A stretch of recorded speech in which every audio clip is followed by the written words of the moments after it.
Ano po sabi ng police? Nakausap niyo po yung PNP regarding po dito sa inspection? Wala pa. But we really plan to file cases. Walang tumulong sa amin kanina doon. We did not know if it was a heart attack. Ah, hindi, na- hindi namin alam kung anong nangyayari sa kanya. And then, humingi lang kami ng tulong. Sabi ko, kahit sino na, doktor nyo, doktor namin, doktor na kung sino nandyan, ibigay nyo na sa amin. Wala talaga. Ma'am, sa St. Luke's po ba dapat dadalhin lang? Yun ang sabi ng next of kin. So, At yun ang sabi din ng lawyer. Masusunod yung next of kin. Matutuloy po ba yung pagpalipat sa correctional Um, facility? Pagkatapos Hindi po? ko alam. Hindi ko na iniisip yan. Alam mo yung iniisip ko lang na baka mamatay siya and then kasalanan ko pa, namatay yung kasama ko sa Office of the Vice President kasi hinahabol ako ng hinahabol. So hindi ko na maisip yung correction na. Sir Bayon, you have a question? Ma'am, sa tingin niyo kanino po nanggagaling yung command na hindi kayo paalisin, hindi pa pasukin yung ambulansya? Of course, sino bang nag-aangkin ng House of Representatives? Di ba si Martin Romualdez lang naman? Anong sabi ni Joel Chua? Ni Congressman Joel Chua kay Congressman Pulong Duterte? Sundalo lang ako. Ano sabi ni Congressman Pulong Duterte sa kanya? Sundalo lang din ako. Pero pag isang sundalo nag-abuso, lalaban yung isang sundalo. And you can ask Congressman Pulong Duterte. That's a direct quote sa sinabi sa kanya, Congressman Chua. Next question? And you know what? Kasi sinasabi ng doktor na parang isettle na lang namin yung charges. Kung ano man yung charges. Martin Romualdez, ikaw magbayad ito lahat. Pag namatay ito, ikaw magbayad lahat. Kung ano ang gusto ng nanay ni Zuleika Lopez, ikaw magbayad lahat. Kasalanan mo ito.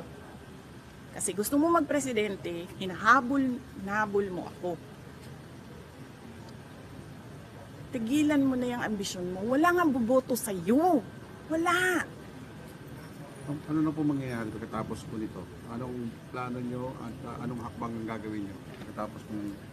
Nandun yung dalawang lawyers. So, na ako, sabi ko, can I just think as a friend right now? Ayoko na mag-isip as a lawyer.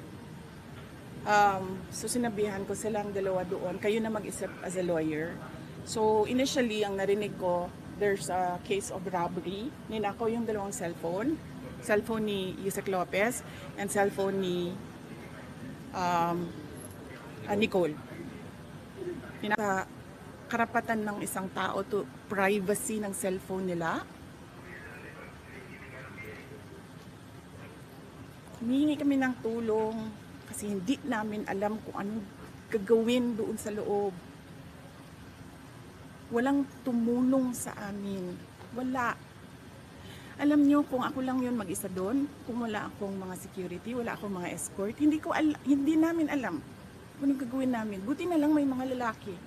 Kasi sila yung nagbuhat, sila yung nag-arrange kung paano makalabas.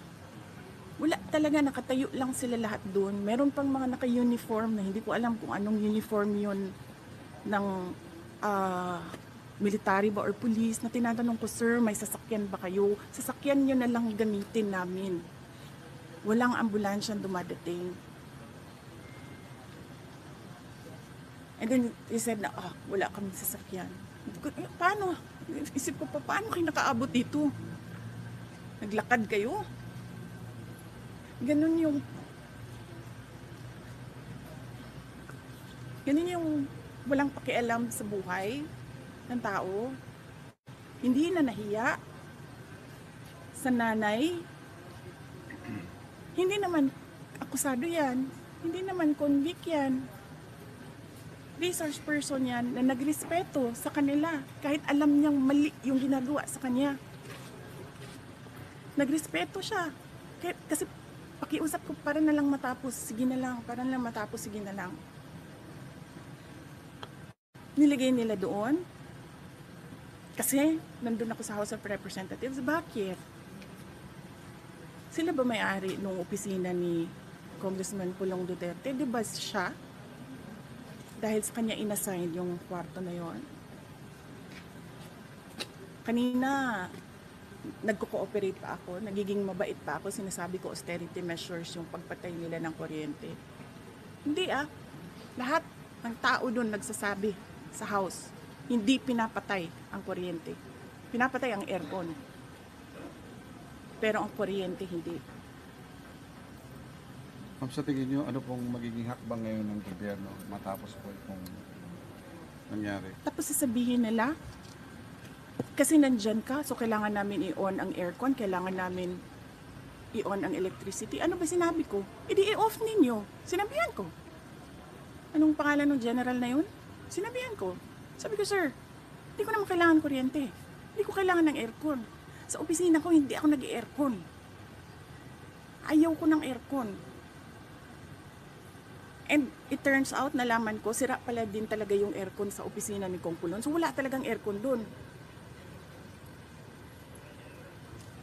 Last two questions. Ma'am, magiging action ng gobyerno, sa tingin nyo, ano magiging hakbang ng gobyerno? Ay wala na ako inasahan sa gobyerno na nakita mo, sir, nakita mo kanina, humihingi kami ng tulong, walang tumutulong, wala kayong maasahan sa gobyerno na ito. Wala kayong maasahan sa gobyerno na ito. Saan kayo nakahanap mag-promise ng 20 pesos rice? Na alam niyang hindi pwede. Huwag kayo umasa na magbabago ang buhay niyo, gaganda ang Pilipinas dahil sa gobyerno na ito. Ma'am, kanina matagal po na hindi kayo pinalabas, di ba? Ano ang nagkumbinsi sa kanila na payagan na po kayong madala dito? Di, nagsabi na ako kasi wala nga ambulance. Nag-request kami ng ambulance. Si doktora nag-request na ng ambulance. Nag-request kami ng nag-request. Nandun na yung ambulance. I don't know gano'ng katagal. How many hours yung ambulance doon? 3 na. 3 hours ang ambulance nasa gate. Wala pa naman nangyayari kanina eh. Walang nangyayari. Ang ginagawa lang niya, umiiyak siya, yes. Pero sinasabi lang namin na she feels she's not safe. She fears for her life. Hindi siya makaisip ng maayos. Tapos yun na nga, may nangyari na. Hindi pa sila nakikinig sa tao.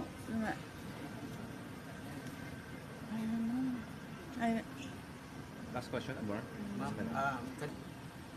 Humingi kami ng tulong kanina, walang tumulong sa amin. Sabi na yung abogado kanina, bordering on homicide. Attempted homicide. Nagsasabi ako sa mga taong nakatayo doon.